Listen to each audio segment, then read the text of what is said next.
মালিক আজকের তওবাকে উম্মতের তওবা হিসাবে গণ্য করেন।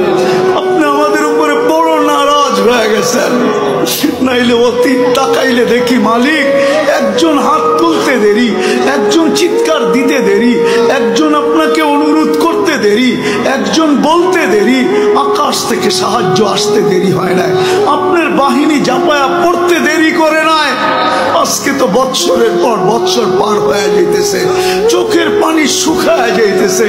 ও মালিক কোনো বিজয়ের চিহ্ন দেখি না। কত রোজাও তো ফিলিস্তিন ওয়ালাদের ইফতার হইতো লাশ দিয়া, সেহরি হইতো লাশ দিয়া। আল্লাহ এই রোজাও কি এরকমই হবে জানি না মালিক।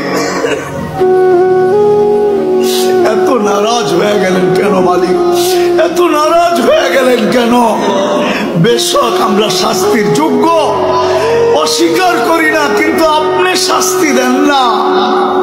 আপনার হাবিবের দুশ্মন, আপনার দুশ্মন, আমাদের দুশ্মন, ইসলামের দুশ্মন, কোরআনের দুশ্মন, হাদিসের দুশ্মন, সমস্ত কিছুর দুশ্মন, এদের মাধ্যমে আমাদেরকে পিটা খাওয়ান কেন মালিক?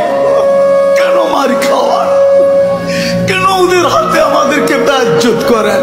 কেন আমাদের মা বোনদেরকে বেইজ্জত করান? কেন দুধের শিশুর রক্ত জড়ে ওদের হাত দিয়া? আপনি কি আমাদেরকে ছেড়েই দিলেন? আমরা যাব তো যাব কোথায়? আমরা তো এই কথায় বিশ্বাসী, লা মালজা ওয়ালা মানজা, লা মালজা ওয়ালা মানজা মিনকা ইল্লা ইলাইক। ডাইনে দেখি তো আপনাকে দেখি, বামে দেখি তো আপনাকে দেখি, সামনে দেখি তো আপনাকে দেখি, পিছে দেখি তো আপনাকে দেখি, উপরে দেখি তো আপনাকে দেখি, নিচে দেখি তো আপনাকে দেখি, নিচের দিকে তাকাই তো আপনাকে দেখি, ভিতরে তাকাই তো আপনাকে দেখি, বাহিরে তাকাই তো আপনাকে দেখি। আপনাকে ছাড়া তো কাউকে আমরা চিনি না মালিক।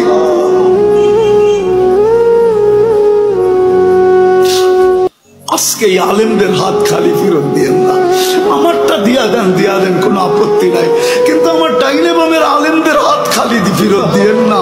ইমাম খতিবদের হাত খালি হাতে ফেরত দিয়েন না। তোলাবাদের হাত খালি ফেরত দিয়েন না। তোলাবারা বসে আছে সামনে মালিক, যাদের পায়ের নিচে ফেরেশতারা পনের গালিচা বিছায়।